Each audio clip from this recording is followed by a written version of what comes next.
how to make new TikTok account. Hey everyone, welcome back. In this video I will show you how can you make a new TikTok account on your device. So let's get started. First, as you have to open TikTok app on your device.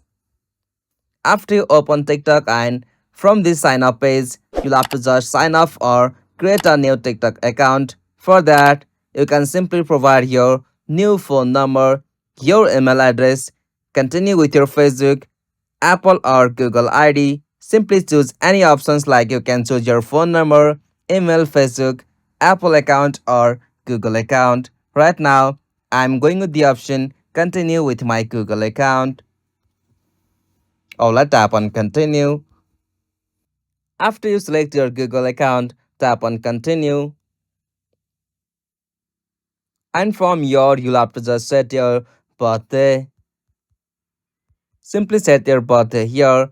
After you set it, tap on continue. From your, you'll have to just provide your nickname or you can directly skip it by tapping in the option skip at the top left.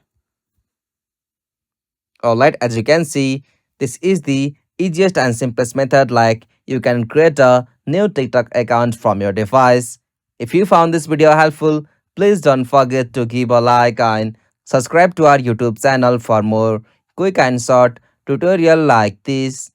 Thanks for watching. Have a good day.